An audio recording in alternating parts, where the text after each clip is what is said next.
everyone, welcome to my YouTube channel Saloni Garg and welcome to the series of the most important questions of science chapter wise. आज आपका स्वागत है 10th board preparation में और आज हम करेंगे फिजिक्स का चैप्टर जो है human I and colourful word. अगर आप इस सीरीज को फॉलो करेंगे then you will score 95% guaranteed marks in your board examination in just 2 months. अगर आपको वीडियो अच्छा लगे तो उसको लाइक करें, शेयर करें, चैनल को सब्सक्राइब करें और साथ ही में बेल आइकन को प्रेस करें जिससे कि आपको इसी तरीके के वीडियो के अपडेट्स डेली मिलते रहें. ठीक है, और आप मुझसे साथ ही में कनेक्ट हो सकते हैं मेरे फेसबुक पे, मेरे इंस्टाग्राम पेज पे और साथ ही में मेरे टेलीग्राम चैनल पे जो है बोर्ड्स 2021 की तैयारी. और आपको इस टेलीग्राम चैनल पे इस सेशन का पीडीएफ आपको वहां पे अवेलेबल हो जाएगा. मैं हर सेशन के बाद अपने पीडीएफ अपने टेलीग्राम चैनल पे अपलोड करती हूँ. आपको वहां से सारे मेरे सेशंस के पीडीएफ अवेलेबल हो सकते हैं. तो सबसे पहले जैसे आपको पता है मैं सबसे पहले आपको बताऊंगी इंपॉर्टेंट टॉपिक्स इस चैप्टर के. सबसे पहले हम इस चैप्टर के इंपॉर्टेंट टॉपिक्स जानेंगे. तो इस चैप्टर के इंपॉर्टेंट टॉपिक्स है हमारे refraction through a glass prism and applications of scattering of light. ठीक है, ये आपका चैप्टर है human I and colourful word. अगर आपने मेरी इंपॉर्टेंट टॉपिक्स वाली वीडियो देखी होगी तो देन यू विल नो कि इसमें ह्यूमन आई वाला पोर्शन हमारा डिलीट हो गया है सिलेबस से इस बार 2021 के लिए और सिर्फ हमारा जो पोर्शन आ रहा है वो आ रहा है refraction through a glass prism और स्कैटरिंग ऑफ लाइट वगैरह. उसमें से भी हमारा इंपॉर्टेंट क्या है, हमें जो पढ़ना है एग्जाम में जो आ सकता है वो क्या है, refraction through a glass prism और applications of scattering of light. ठीक है, जैसे कि आप क्वेश्चंस देखेंगे आप लोग को पता चल ही जाएगा. तो आइए देखते हैं क्वेश्चंस को. क्वेश्चन नंबर 1 आपकी स्क्रीन पे. Differentiate between a glass slab and a glass prism. What happens when a narrow beam of monochromatic light and white light passes through a glass slab and glass prism? क्या बताना है आपको, सबसे पहले differentiate करना है glass slab और glass prism में दोनों का क्या डिफरेंस है वो बताना है. और क्या होगा अगर narrow beam of monochromatic light या तो मोनोक्रोमैटिक लाइट या फिर व्हाइट लाइट जब पास करेगी ग्लास स्लैब और ग्लास प्रिज्म से तो क्या होगा. यस, देखते हैं इसका आंसर. ग्लास स्लैब और ग्लास प्रिज्म में क्या डिफरेंस है.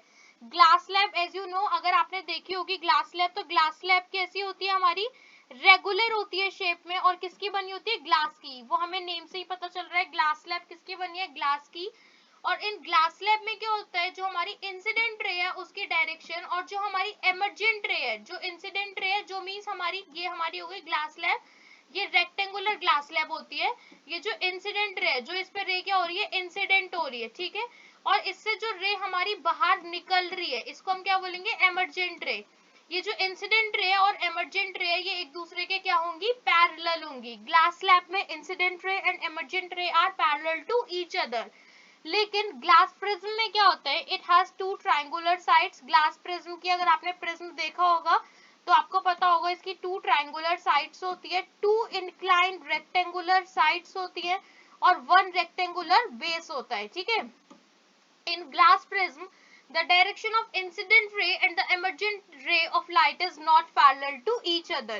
ये जो ग्लास प्रिज्म में डायरेक्शन है इंसिडेंट रे की और एमर्जेंट रे की, ये एक दूसरे के पैरेलल नहीं होती है. जैसे ग्लास स्लैब में ये एक दूसरे के पैरेलल होंगी इंसिडेंट रे और एमर्जेंट रे, प्रिज्म में हमारी रेज पैरेलल नहीं होती है. ठीक है, हमारा नेक्स्ट क्वेश्चन था what happens when a narrow beam of monochromatic light और व्हाइट लाइट पासेस.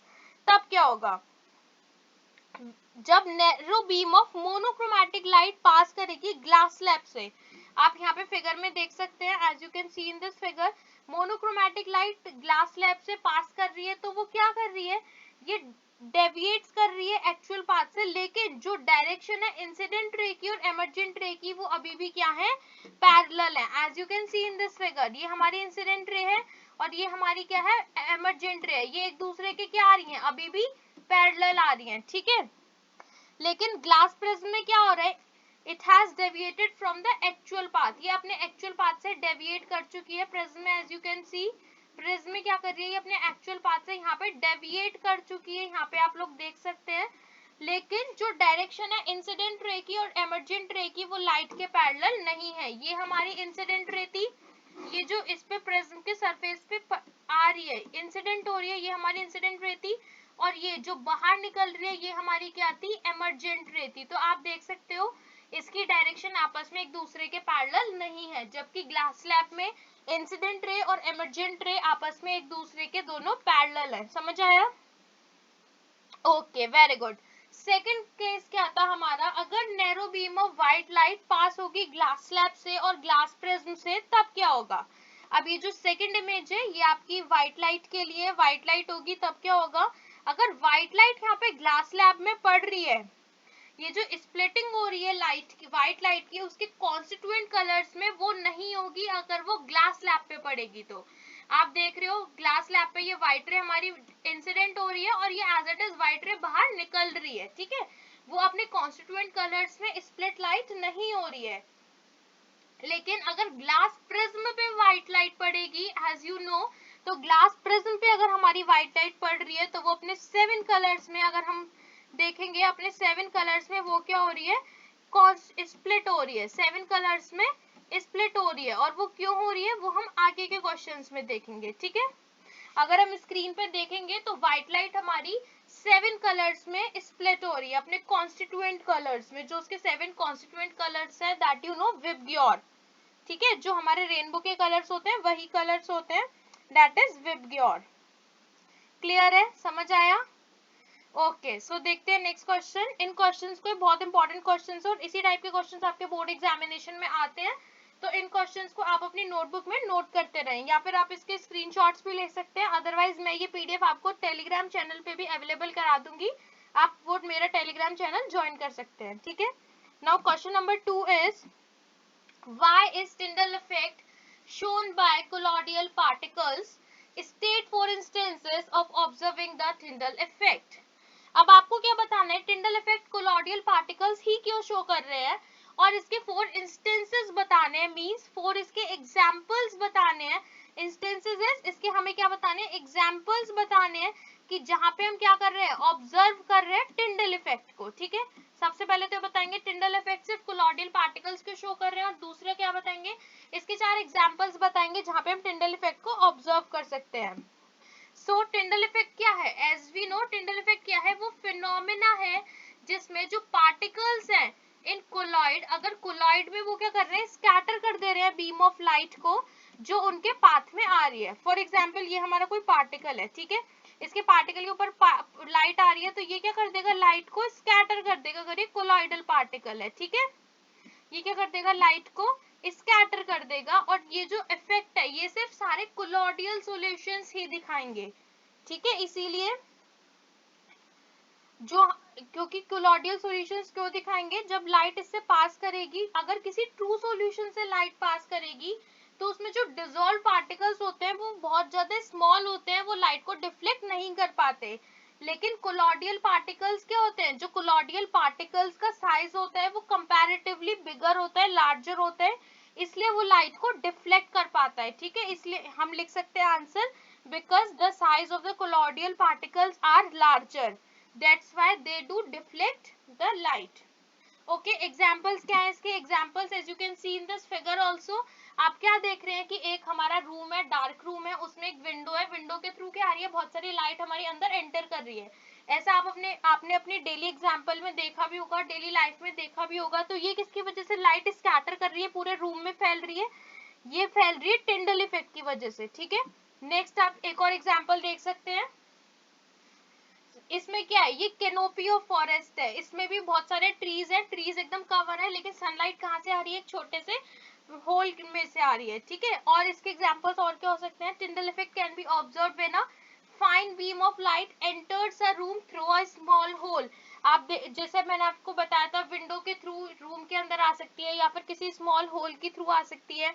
आप इस फिगर में भी देख रहे हैं सनलाइट किससे पास कर रही है, कैनोपी ऑफ डेंस फॉरेस्ट से भी आ सकती है, ठीक है। और आपने देखा होगा अभी क्या चल रहा है, फॉग बहुत ज्यादा होने लगा है आजकल सीजन में, तो फॉग की वजह से भी जो हेडलाइट्स होती है उनकी वजह से भी जो उसकी लाइट स्कैटर हो रही है वो किस इफेक्ट की वजह से हो रही है, टिंडल इफेक्ट की वजह से। And last example is, we can take another example also, when a beam of light is directed at the glass of milk the light is scattered। अगर हम ग्लास ऑफ मिल्क लेंगे, एक glass लेंगे, दूध का ग्लास लेंगे, अगर उसमें हम लाइट डालेंगे, लेजर लाइट डालेंगे, तो आप देखोगे जो लेजर लाइट होगी वो स्कैटर हो जाएगी, उसकी पाथ बिल्कुल विजिबल आपको दिखेगी। तो वो भी किसकी वजह से दिखेगी? Because of the Tyndall effect. समझ आया? ओके, समझ आया तो वीडियो को लाइक कर दो। कहाँ ले जाओगे इतने लाइक? नेक्स्ट क्वेश्चन देखते हैं। Question number 3, draw a label diagram to show white appearance of sun at noon when it is overhead. हमें क्या करना है? एक लेबल डायग्राम के थ्रू हमें शो करना है कि हमारा जो सन है वो नून में हमें दोपहरी को एकदम व्हाइट क्यों दिखता है जब वो हमारे सर के ऊपर होता है। बताओ क्यों दिखता है? और सेकंड क्वेश्चन क्या है? Reddish appearance of sun at the sunrise और सनसेट। और जब सन राइज होता है या जब सन सेट होता है, जब सूरज उगता है या छिपता है, तब हमें वो रेड क्यों दिखता है? क्या रीजन है? बहुत इंपॉर्टेंट क्वेश्चन है, इसी टाइप के क्वेश्चन आते हैं आपके एग्जाम में। इसमें बताओ एक बार। हाँ, आप देख सकते हैं इस फिगर में, ये हमारी फिगर है जो हमें ड्रॉ करनी है। ठीक है, ये हमें किसके लिए ड्रॉ करनी है? When white appearance of sun at the noon when it is overhead. जब हमारे वो सर के बिल्कुल ऊपर होगा तो हमें वो व्हाइट दिखेगा। क्यों दिखेगा? क्योंकि ये जो सन है ये हमारे कहाँ है? बिल्कुल सर के ऊपर है, और जो लाइट है वो ट्रैवल कर रही है एटमॉस्फेयर से, और वो कैसे फॉल कर रही है? परपेंडिकुलर फॉल कर रही है अर्थ सरफेस पे। आप देख सकते हैं कैसे फॉल कर रही है? परपेंडिकुलर, वही मैथ्स वाला परपेंडिकुलर फॉल कर रही है अर्थ सरफेस पे। इसलिए नून में क्या होता है? लेस स्कैटरिंग हो रही है लाइट की। यहाँ पे लिखा भी है ना, लेस स्कैटरिंग हो रही है लाइट की। और जब लाइट कम स्कैटर हो रही है तो वो अपने 7 कंपोनेंट्स में स्प्लिट नहीं हो रही है, तो इसलिए वो व्हाइट लाइट ही हमारे पूरे आईज तक रीच कर रही है। इसलिए हमें वो सन कैसा दिखता है? व्हाइट कलर का दिखता है। एक बार दोबारा समझते हैं इसी को। जब सन हमारे एकदम सर के ऊपर है तो लाइट क्या कर रही है? एटमॉस्फेयर से एकदम परपेंडिकुलर हमारे सर पे आ रही है। और नून में क्या हो रही है? दोपहरी को क्या होती है? कम स्कैटरिंग होती है, लेस स्कैटरिंग होती है लाइट की। इसलिए लाइट अपने 7 कंपोनेंट्स में नहीं टूटती, वो हमें डायरेक्टली हमें व्हाइट लाइट ही विजिबल होती है। इसलिए सन हमें कैसा दिखता है? व्हाइट दिखता है। लेकिन जो हमारा सेकंड क्वेश्चन था, सेकंड क्वेश्चन क्या था? कि रेडिश अपीयरेंस ऑफ सन, हमें सन रेड क्यों दिखता है at the time of sunrise और सनसेट? वो क्यों दिखता है? क्योंकि लिखते रहो आप ये इन क्वेश्चंस को, ये बहुत ज्यादा इंपॉर्टेंट है, नोट्स बनाते रहो साथ में। ड्यूरिंग सनराइज और sunset the light has to pass through greater distance. Sunrise और सनसेट के टाइम पे लाइट को क्या करना पड़ता है? ग्रेटर डिस्टेंस ट्रैवल करना पड़ता है लाइट को। इसलिए ये जो ब्लू लाइट होती है, ब्लू लाइट क्या हो जाती है? हट जाती है और स्कैटर हो जाती है। जो ब्लू लाइट होती है स्कैटर हो जाती है, ठीक है, पूरे में स्कैटर हो जाती है। और जो रेड कलर होती है वो कम स्कैटर होता है। रेड कलर कम स्कैटर होता है क्योंकि उसकी वेवलेंथ क्या होती है? ज्यादा होती है, ये आपको पता ही है। ब्लू लाइट रिमूव हो जाती है और वो क्या हो जाती है? स्कैटर हो जाती है चारों तरफ। लेकिन जो रेड लाइट है वो कम स्कैटर होती है और ऑब्जर्वर की आई तक रेड लाइट पहुंच जाती है। इसीलिए हमें ये जो सन है, सनराइज और सनसेट के टाइम पे ये हमें कैसा दिखता है? रेडिश दिखता है। ठीक है, आप इस फिगर को बिल्कुल ड्रॉ कर ले अपनी नोटबुक में या इसका स्क्रीनशॉट ले लें। आपको यही फिगर एकदम बना के आनी है एग्जाम में। ठीक है, सन क्या होगा? जब सनराइज और सनसेट के टाइम लाइट को ग्रेटर डिस्टेंस ट्रैवल करना पड़ता है और ब्लू लाइट क्या हो जाती है? रिमूव हो जाती है और स्कैटर हो जाती है। इसलिए जो रेड लाइट है वो ऑब्जर्वर की आईज तक रेड लाइट पहुंचती है, जिसकी वजह से वो हमें सन कैसा दिखता है? सनराइज या सनसेट के टाइम पे हमें रेड दिखता है। समझ आ रहे क्वेश्चंस? वेरी गुड, समझ आ रहे हैं तो एक बार नीचे कमेंट बॉक्स में मुझे एक बार बताएं कैसे लग रहे हैं आपको क्वेश्चंस, मजा आ रहा है या नहीं आ रहा है। इसी के साथ नेक्स्ट क्वेश्चन देखते हैं। State the cause of dispersion of white light by a glass prism. अब इस क्वेश्चन को देख के चकरा मत जाना, देखने में ही ये बड़ा क्वेश्चन है लेकिन वैसे बहुत इजी है। ठीक है, हमें क्या करना है? इसको पार्ट्स में पढ़ते हैं। चलो, state the cause of dispersion of white light by a glass prism. हमें क्या बताना है? सबसे पहले डिस्पर्जन का कॉज बताना है व्हाइट लाइट का, कि व्हाइट लाइट जो अपने 7 कलर्स में टूट रही है वो क्यों को टूट रही है। सेकंड हमसे क्या पूछ रहे हैं? How did Newton using 2 identical glass prism showed that white light is made up of 7 colours. अभी कह रहा है न्यूटन ने 2 ग्लास प्रिज्म को लगा के कैसे हमें दिखाया कि व्हाइट लाइट क्या है? 7 कलर की बनी हुई है। हमें कैसे पता चला? नेक्स्ट क्या कह रहा है? Draw a ray diagram to show the path of a narrow beam of white light through a combination of 2 identical prism arranged together in inverted position with respect to each other when it is allowed to fall obliquely on one of the face of the first prism of the combination. बिल्कुल मत परेशान हो, बहुत easy question है। क्या करना है, हमें व्हाइट लाइट का कॉज बताना है, क्यों वो डिस्पर्स हो रही है, क्यों वो टूट रही है, फिर हमें बताना है व्हाइट लाइट 7 कलर्स की क्यों बनी हुई है, फिर रे डायग्राम बनाना है। ठीक है, समझते हैं इसको धीरे धीरे करके। ये आपका 5 मार्क्स का क्वेश्चन है, बिल्कुल एज इट इज बोर्ड में आएगा, एज इट इज बोर्ड में आ सकता है। ठीक है, इसी टाइप से क्वेश्चन आते हैं आपके। अब देखते हैं, देखो अब आप इस फिगर में भी देख सकते हो, जो व्हाइट लाइट जा रही है आपके प्रिज्म में, फॉल हो रही है और फिर वो क्या कर रही है, टूट रही है इनटू इट्स 7 कलर्स। ठीक है, आप देख पा रहे हो, कलर्स भी देख पा रहे हैं हम कि रेड, ऑरेंज, येलो, है ना, वॉयलेट, ब्लू, ग्रीन, येलो, सारे कलर्स में क्या हो रही है, बेंड हो रही है। अब इसको समझते हैं ऐसा क्यों, जो डिफरेंट कलर्स हैं लाइट की, वो बेंड हो रही है थ्रू डिफरेंट एंगल्स। आप देख सकते हैं डिफरेंट एंगल से बेंड हो रही है, लेकिन हमारी इंसिडेंट रे ठीक एक ही थी, और वो फिर इंसिडेंट रे एक ही थी, लेकिन वो प्रिज्म में जाके डिफरेंट डिफरेंट एंगल से बेंड होने लगी। और जो रेड लाइट है हमारी, वो सबसे कम बेंड हो रही है। रेड लाइट आप देख सकते हैं, रेड लाइट हमारी सबसे ऊपर है, वो सबसे कम बेंड हो रही है रेड लाइट। और जो ब्लू लाइट है हमारी, वायलेट लाइट है, वो सबसे नीचे, ये रही वायलेट और ये रही रेड। तो रेड हमारी सबसे कम बेंड हो रही है और वायलेट हमारी सबसे ज्यादा बेंड हो रही है।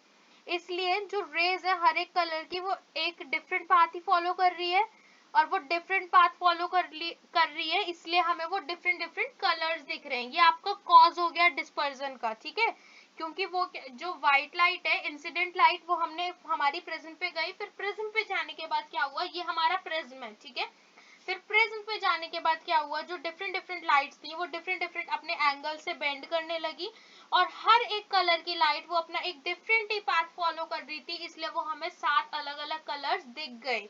ये हमारा कॉज है डिस्पर्जन का, लाइट के टूटने का। ठीक है, अब जब हमारा जो हमसे सेकंड बात पूछी गई थी न्यूटन के बारे में, न्यूटन ने क्या किया, जो इसैक न्यूटन थे, साइंटिस्ट थे एक, इन्होंने 2 ग्लास प्रिज्म यूज करे।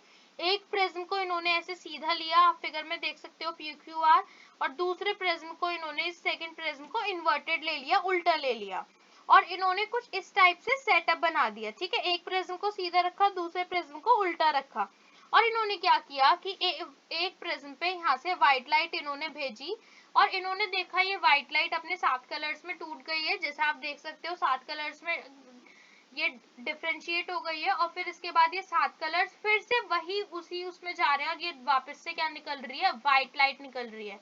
जब हम स्क्रीन पे देख रहे हैं तो स्क्रीन पे हमें वापस से व्हाइट लाइट मिल रही है। ठीक है, तो जब हम व्हाइट लाइट को सन से पास कर रहे थे पहले प्रिज्म से, वो डिस्पर्स हो गई अपने 7 कलर्स में, और जब सारे 7 कलर्स को दोबारा से एक सेकंड प्रिज्म से पास करा, तो न्यूटन को क्या मिला, उन्हें एक व्हाइट लाइट ही मिली वापस से दूसरी साइड से। और इस ऑब्जर्वेशन से न्यूटन को क्या पता चला कि जो सनलाइट है वो कितने कलर्स की बनी हुई है, 7 कलर्स की बनी हुई है। ठीक है, तो हमसे यही पूछ रहा था इस क्वेश्चन में। इजी है ना क्वेश्चन, अब समझ आया। पूछ रहा था कैसे पता चला, क्योंकि हमने रिकॉम्बिनेशन से पता चला। हमने एक प्रिज्म सीधा लिया, दूसरा प्रिज्म उल्टा लिया, फर्स्ट वाले प्रिज्म पे हमने व्हाइट लाइट को यहाँ से भेजा, और ये व्हाइट लाइट को यहाँ से भेजा, तो ये व्हाइट लाइट क्या हो गई, 7 कलर्स में टूट गई, और दोबारा से जब हमने दूसरा प्रिज्म उल्टा करके लगाया, तो 7 कलर ही इसमें दोबारा से व्हाइट लाइट में चेंज हो गए। जब हमने स्क्रीन पे देखा तो हमें वो व्हाइट लाइट ही मिली। तो हमें इससे क्या पता चला कि न्यूटन को क्या पता चला इस बात से कि जो सनलाइट है वो कितने कलर्स की बनी हुई है, 7 कलर्स की बनी हुई है। समझ आया? समझ आया तो एक बार लाइक कर दो वीडियो को, और चलते हैं इसी के साथ नेक्स्ट क्वेश्चन पे। नेक्स्ट क्वेश्चन क्या है, define angle of deviation, why do different components of white light is split up into spectrum when it passes through a triangular glass prism. Show the angle for deviation for red color when white light passes through a prism. अब आपको क्या बताना है, आपको बताना है angle of deviation क्या है। ठीक है, और different components of white light split हो रहे स्पेक्ट्रम में जब वो पास कर रहे हैं, किससे, ट्राइंगुलर ग्लास प्रिज्म से। सही बात है, बिल्कुल हमने अभी समझा। Show the angle of deviation for red colour. अब हमें क्या करना है, एंगल भी शो करना है। ये 3 नंबर का क्वेश्चन आपके एग्जाम में आ सकता है। ठीक है, इसका रीजन मैं भी अभी आपको बता चुकी हूँ, व्हाइट लाइट क्यों स्प्लिट हो रही है अपने कॉन्स्टिट्यूएंट कलर्स में। अब देखते हैं पहले एंगल ऑफ डेविएशन क्या होता है। ये जो एंगल है बिटवीन द इंसिडेंट रे और एमर्जेंट रे, मैंने आपको समझाया इंसिडेंट रे एमर्जेंट रे आपको समझ आ गया होगा, फिर भी कोई बात नहीं, एक बार दोबारा देख लेते हैं। इंसिडेंट रे क्या है, ये जो इंसिडेंट हमारी रे इस पे प्रिज्म पे पड़ रही है, ये वाली रे, ये रे कौन सी है हमारी इंसिडेंट रे, ठीक है। अब ये हमारा बाहर कौन सा मीडियम था, रेयरर मीडियम, और अंदर कौन सा मीडियम है, डेंसर मीडियम। अब जब रेयरर मीडियम से डेंसर मीडियम में लाइट जा रही है तो हम ये नॉर्मल यहाँ पे ड्रॉ कर लेंगे डैश डैश करके, और ये नॉर्मल से क्या करेगी, बेंड कर जाएगी टुवर्ड्स द नॉर्मल, अरे towards the normal light bend कर गई, ठीक है। अब ये है हमारा डेंसर मीडियम और ये है हमारा रेयरर मीडियम, जब डेंसर से रेयरर में जाएगी तो लाइट बेंड कर जाएगी अवे फ्रॉम द नॉर्मल, ठीक है। ये हमने नॉर्मल यहाँ ड्रॉ कर दी। अब इस वाली नॉर्मल को, इन दोनों नॉर्मल को हमने यहाँ एक्सटेंड कर दिया, तो यहाँ पे इन्होंने कोई एंगल बना लिया, ठीक है। अब हम इस इंसिडेंट रे को भी यहाँ आगे की साइड एक्सटेंड करेंगे, और ये जो एमर्जेंट रे है, जो हमारी रे बाहर निकल रही है, इसको भी हम पीछे की साइड थोड़ा सा एक्सटेंड करेंगे, तो हम देखेंगे ये जो इंसिडेंट रे है और एमर्जेंट रे है, ये क्या बना रही है, एक एंगल बना रही है, और इसी एंगल को हम क्या कहते हैं, एंगल ऑफ डेविएशन, जिसको हम किससे डिनोट करते हैं, डी से। क्या बोलते हैं इसको, एंगल ऑफ डेविएशन। तो इसको हम लिखेंगे कैसे, एक बार आप अपनी नोटबुक में लिख लो मेरे साथ साथ, the angle between the extended incident ray and the emergent ray is called angle of deviation, ठीक है। इतनी बात समझ आ गई, मैंने बहुत अच्छे से समझाया है, ओके वेरी गुड। अभी क्या कह रहा है, जो डिफरेंट कलर्स थे वो डिफरेंट स्पीड से ट्रैवल कर रहे थे, मैंने आपको बिल्कुल अभी अभी समझाया। ये जो हमारी एक विजिबल लाइट थी, हमने एक लाइट व्हाइट लाइट यहाँ से सेंड की प्रेजेंस से, और इसने क्या किया, डिफरेंट डिफरेंट कलर्स में इसने स्प्लिट कर लिया अपने आप को, ठीक है। ये क्यों, डिफरेंट कलर्स ट्रैवल कर रहे थे ग्लास प्रिज्म से, ये डिफरेंट कलर्स में क्यों टूट गई, क्योंकि जो डिफरेंट कलर्स थे वो उनकी डिफरेंट डिफरेंट स्पीड्स थी, डिफरेंट उनकी वेवलेंथ थी, इसलिए वो डिफरेंट कलर्स में, 7 कलर्स में टूट गई, ठीक है। इतनी बात समझ आ गई। अब हमसे क्वेश्चन में एक और बात पूछ रहा था कि वो एंगल बताना है हमें डेविएशन ऑफ रेड लाइट का, ठीक है, एंगल हमसे पूछ रहा था। तो रेड लाइट हमें बेटा बिल्कुल आपको ये ऐसे ही डायग्राम बना के आना है अपने बोर्ड एग्जाम में, इसको नोट कर लो, अदरवाइज इसका स्क्रीनशॉट ले लो। अब हमसे क्या पूछ रहा था, एंगल पूछ रहा था वो of deviation for red colour, जब व्हाइट लाइट प्रेजेंट से वो करती है, तो एंगल कौन सा है, हमें रेड कलर से एंगल बना देना है, जैसे मैथ्स में बनाते हैं, as simple as it is, ठीक है। तो ये क्या हो गया, हमारा डेविएशन हो गया रेड लाइट का। This is the angle for the deviation for red colour when white light passes through a prism. बस इतना सा काम करना है और 3 नंबर हमारे मिल जाएंगे। इसी के साथ देखते हैं नेक्स्ट क्वेश्चन। इसका पीडीएफ आपको मेरे टेलीग्राम चैनल पे अवेलेबल हो जाएगा, आप मेरे साथ वहां पे ज्वाइन हो सकते हैं। नेक्स्ट क्वेश्चन देखते हैं, question number 6, define the term dispersion of white light, state the color which bends the least and the most while passing through a glass prism। हमें क्या बताना है, डिस्पर्जन ऑफ व्हाइट लाइट को define करना है क्या होती है, और सब कलर बताना है कौन सा सबसे कम बेंड होगा और कौन सा सबसे ज्यादा बेंड होगा। एक नंबर में आपका क्वेश्चन आ सकता है ये कि कलर कौन सा बेंड सबसे कम होगा, कौन सा सबसे ज्यादा होगा। तो ये हमें पता है सबसे कम कलर कौन सा बेंड हो रहा है, रेड कलर, रेड कलर सबसे कम बेंड हो रहा है, ठीक है, रेड कलर क्योंकि सबसे ऊपर है तो सबसे कम बेंड हो रहा है। और सबसे ज्यादा कलर कौन सा बेंड हो रहा है, सबसे ज्यादा कलर बेंड हो रहा है हमारा वायलेट, ठीक है। और डिस्पर्जन क्या है, ये जो व्हाइट लाइट स्प्लिट हो रही है अपने 7 कलर्स में, इसको हम क्या बोलते हैं, dispersion. The splitting up of white light into its constituent colours is called dispersion. Okay, इसी के साथ देखते हैं next question, what is scattering of light and explain with the help of example. Scattering of light क्या है और इसको हमें एग्जांपल के थ्रू हेल्प इसको एक्सप्लेन करना है, ठीक है। इससे पहले मैं आपको बताना चाहूंगी कि इसी टाइप की मेरी सीरीज चल रही है, आप उस पूरी सीरीज को फॉलो कर सकते हैं, और आपको कहीं और कुछ और क्वेश्चंस करने की जरूरत नहीं है, बिल्कुल भी परेशान होने की जरूरत नहीं है। अगर आप इन क्वेश्चंस को करेंगे तो आई गारंटी कि आप बोर्ड में 90% मार्क्स से ज्यादा लेकर आ सकते हैं, अगर आप लोग सीरियसली फॉलो करेंगे इन क्वेश्चंस को। आप देख भी सकते हैं इन क्वेश्चंस के थ्रू मैं आपको पूरा चैप्टर का जितने भी इंपॉर्टेंट टॉपिक्स होते हैं और जिस टाइप से भी क्वेश्चंस बन सकते हैं उस टॉपिक से मैं सारे क्वेश्चंस आपके लिए लेके आती हूँ। इसके बाद अगर आप कोई सैम्पल पेपर वगैरह भी सॉल्व करते हैं तो आप देखेंगे कि आप उसके भी सारे क्वेश्चंस आपको मिल ही जाएंगे मोस्टली, तो आपको कुछ और करने की जरूरत नहीं है, सिर्फ इन्हीं क्वेश्चंस को कर लो, तो आई थिंक आपकी बहुत ज्यादा हेल्प हो जाएगी, ठीक है। और अगर आपको वीडियोस अच्छी लगती हो तो आप अपने फ्रेंड्स के साथ शेयर कर सकते हैं और चैनल को सब्सक्राइब भी कर सकते हैं, जिससे कि आपके फ्रेंड्स की भी हेल्प हो। ठीक है, अब देखते हैं question number 7, what is scattering of light. Scattering of light क्या है? The phenomena of change in direction of propagation of light caused by the large number of particles present in the atmosphere is called scattering of light. समझ आया?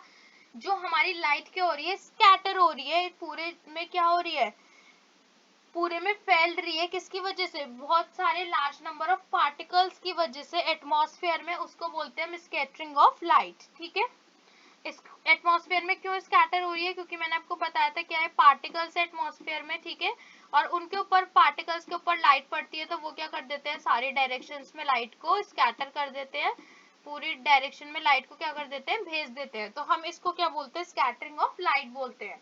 और इसका example क्या है? Example मैंने आपको अभी अभी बहुत सारे बताए थे इससे पहले वाले क्वेश्चन में, आप उसमें से कोई भी लिख सकते हैं कि जो path of beam of light है वो विजिबल हो जाती है कोलॉइडल सॉल्यूशन से through a scattering of light. जैसे मैंने आपको एग्जांपल बताया था एक कैनोपी ऑफ फॉरेस्ट वाला, as you can see in this figure also. मैंने आपको एक विंडो वाला एग्जांपल भी बताया था, आप एक रूम में एक होल होगा, उसके थ्रू भी लाइट पूरे रूम में स्कैटर हो जाएगी, इस कैनोपी के थ्रू भी लाइट पूरे में स्कैटर हो जाएगी। ठीक है, मिल्क सॉल्यूशन से लाइट स्कैटर हो जाएगी।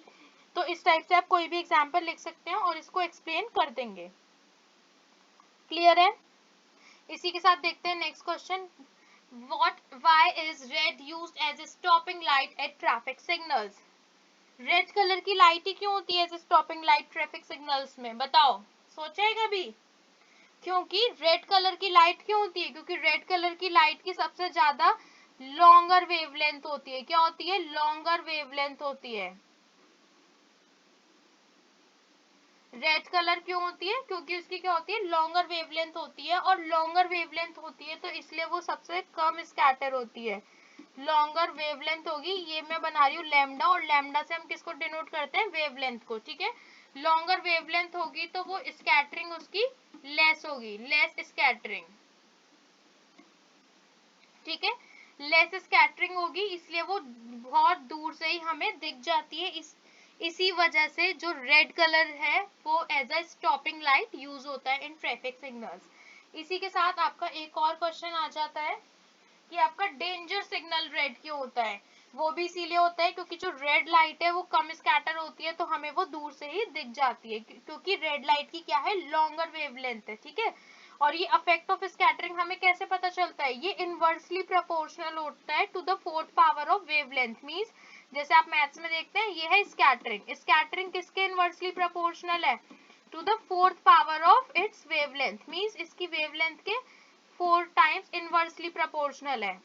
जिसकी वेवलेंथ मैंने आपको बताया, रेड की वेवलेंथ सबसे ज्यादा होती है, तो सोच लो रेड की स्कैटरिंग कितनी कम होगी। ये आपने मैथ्स में रिलेशन इस टाइप से पढ़ा होगा। ठीक है, इसलिए ब्लू की क्या होती है, सबसे कम वेवलेंथ होती है, इसलिए ब्लू सबसे ज्यादा स्कैटर होता है। इसीलिए रेड लाइट को हम दूर से ही देख लेते हैं to travel the long distance, like हम अगर फॉग में जा रहे हैं, रेन में जा रहे हैं, ठीक है, इसलिए रेड को हम as a stopping light use करते हैं ट्रैफिक सिग्नल्स में, as a danger signals use करते हैं हम। ठीक है, यही आंसर है। अगर आपको इस टाइप से क्वेश्चन आता है तो आप लिख लेंगे आराम से। नेक्स्ट क्वेश्चन देखते हैं, how does refraction takes place in the atmosphere, why do stars twinkle but not the planets. Refraction atmosphere में क्यों होता है और स्टार्स ट्विंकल करते हैं लेकिन प्लैनेट ट्विंकल नहीं करते हैं, तो ऐसा क्यों होता है, बताओ एक बार। क्योंकि जो हमारा एटमॉस्फेयर है वो सेवरल लेयर्स से बना होता है। ठीक है, एटमॉस्फेयर है वो हमारा सेवरल लेयर से बना होता है, ऐसे ऐसे ऐसे ऐसे करके इसकी सेवरल लेयर्स होती हैं, और जो ये लाइट है इसको इन्हीं लेयर से, सेवरल लेयर से क्या करना पड़ता है, मूव करना पड़ता है। ठीक है, इन सेवरल लेयर से मूव करना पड़ता है, और ये जो लेयर्स हैं ये आपस में एक दूसरे से रेयरर डेंसर का काम करती है। और आपको पता है, आपने लाइट चैप्टर में पढ़ा ही होगा, जब लाइट रेयरर से डेंसर जाती है तो वो मूव करती है टुवर्ड्स द नॉर्मल, जब डेंसर से रेयरर जाएगी तो अवे फ्रॉम द नॉर्मल, फिर टुवर्ड्स द नॉर्मल, फिर अवे फ्रॉम द नॉर्मल। तो इसी वजह से जो हमारा रिफ्रैक्शन है वो एटमॉस्फेयर में हो रहा है। ठीक है, क्योंकि लाइट पास कर रही है through denser to denser layer as it moves through atmosphere, it tends to bend towards the normal. Okay, और स्टार हमारे क्यों ट्विंकल करते हैं? क्योंकि स्टार क्या है, हमसे बहुत ज्यादा दूर है। Star are very far from us compare to the planet. ठीक है, प्लैनेट हमसे नियरेस्ट है लेकिन स्टार्स हमसे बहुत ज्यादा दूर है। और जब इतनी दूर से लाइट ट्रैवल करेगी तो एटमॉस्फेयर की कितनी सारी लेयर्स होंगी जिससे बार बार रिफ्रैक्शन होगा, जिसकी वजह से अगर स्टार्स, तो स्टार्स क्या करते हैं हमारे लिए as a source of light का वर्क करते हैं, as a point source. Stars हमें कैसे दिखते हैं? इतनी दूर से एकदम पॉइंट के बराबर दिखते हैं, एज अ पॉइंट सोर्स काम करते हैं स्टार हमारे लिए। तो अगर इनकी पोजीशन में जरा सा भी चेंज होगा तो वो हमारे लिए क्या होगा, हम अगर इनकी पोजीशन में जरा सा भी चेंज होगा तो वो हमें क्लियरली, हमारी आईज क्लियरली उसको परसीव कर पाएंगी। इसी वजह से, और क्योंकि लाइट हमारी बार बार रेयरर टू डेंसर और डेंसर टू रेयरर मीडियम जा रही है तो वो बार बार रिफ्रैक्ट कर रही है, जिसकी वजह से हमें क्या लगता है, स्टार्स ट्विंकल कर रहे हैं। और प्लैनेट्स क्यों नहीं कर रहे? क्योंकि प्लैनेट्स हमसे नियरर है, हमसे पास है, इसलिए वो हमारे लिए as a point source work नहीं कर रहे, और उनका जो माइनर चेंजेस होता है उनकी पोजीशन में वो भी हमें क्लियरली विजिबल नहीं है। तो हमें ऐसा लगता है कि स्टार्स ट्विंकल करते हैं और प्लैनेट्स ट्विंकल नहीं करते हैं। ठीक है, समझ आया? Okay, very good. तो इसी के साथ खत्म करते हैं आज का ये सेशन, और साथ ही साथ आपका ये पूरा चैप्टर भी कंप्लीट हो गया। इसके जितने भी इंपॉर्टेंट क्वेश्चन है सारे मैंने आपको कवर करा दिए। अगर फिर भी कोई क्वेश्चन रहता है जो आपको समझ नहीं आता है, या कोई और क्वेश्चन आपको मिलता है जिसको आप नहीं सॉल्व कर पाते हो, then you can write in the comment box also, I will there to help you. And आपको अगर इस सेशन का पीडीएफ चाहिए then you can download the Telegram and you can join my Telegram channel, that is boards 2021 की तैयारी। Telegram बिल्कुल WhatsApp की तरह ही एक एप्लीकेशन है जहाँ पे आपको मेरे सेशंस के सारे पीडीएफ मिल जाएंगे। ठीक है, बोर्ड्स 2021 की तैयारी आप चैनल सर्च कर सकते हैं, वहाँ पे आपको मिल जाएगा, वहाँ पे आप ज्वाइन कर सकते हैं। वहाँ पे इस सेशन के सारे अपडेट्स, मेरे सारे सेशन के सारे अपडेट्स और इनकी सारी पीडीएफ आपको अवेलेबल हो जाएंगी। ओके, अगर आपको वीडियो अच्छी लगी हो तो उसको लाइक करें, शेयर करें अपने फ्रेंड्स के साथ, और चैनल को सब्सक्राइब करें, साथ ही में बेल आइकन को प्रेस करें, जिससे कि आपको इसी टाइप की नोटिफिकेशंस आगे मिलती रहे।